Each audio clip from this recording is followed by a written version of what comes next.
আসসালামু আলাইকুম। বরাবরের মতো হাজির হয়েছি কপোতাক্ষ নদ কবিতার ব্যাখ্যা নিয়ে। আজকে কপোতাক্ষ নদ কবিতার ৩ থেকে ৫ লাইনের ব্যাখ্যা করব।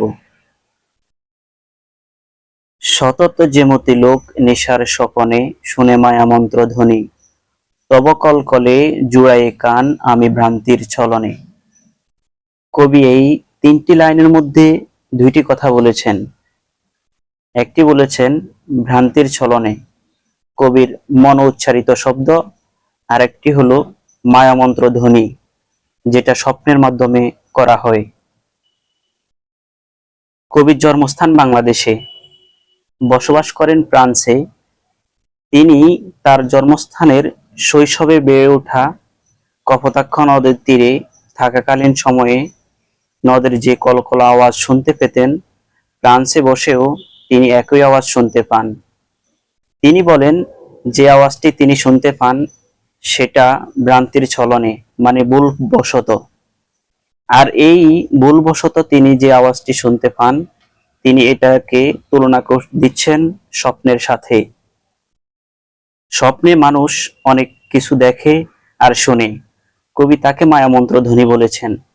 মায়ামন্ত্র ধ্বনি আর ভ্রান্তির ছলনে কবি একটার সাথে একটার তুলনা দিচ্ছেন। উভয় শব্দ অবাস্তব বা কাল্পনিক। ভ্রান্তির ছলনে কবির মন উচ্চারিত শব্দ, আর মায়ামন্ত্র ধ্বনি স্বপ্নের মাধ্যমে উচ্চারিত শব্দ।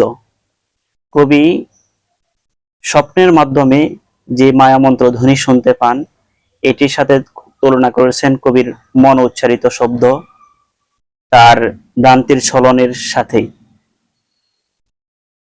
এখানে ব্যাখ্যা হলো, কবি মাইকেল মধুসূদন দত্ত হাজার হাজার মাইল দূরে ফ্রান্সে বসবাস করেন। আর ওইখানে বসে তিনি জন্মভূমির কপোতাক্ষ নদের কলকল আওয়াজ ভুলবশত বা কাল্পনিক ভাবে শুনতে পান। কবি উদাহরণ দিচ্ছেন, যেমনি ভাবে মানুষ রাতের স্বপ্নে মাধ্যমে অনেক কিছু দেখে আর শুনে, কবি এইভাবে দূরপ্রবাসে বসেও স্বপ্নের মতো কাল্পনিক ভাবে কপোতাক্ষ নদের কলকল ধ্বনি অনুভব করেন। আজ এই পর্যন্ত। ইনশাআল্লাহ পরবর্তী পর্ব নিয়ে হাজির হব। সেই পর্যন্ত সবাই সাথে থাকবেন, সুস্থ থাকবেন। আল্লাহ হাফেজ।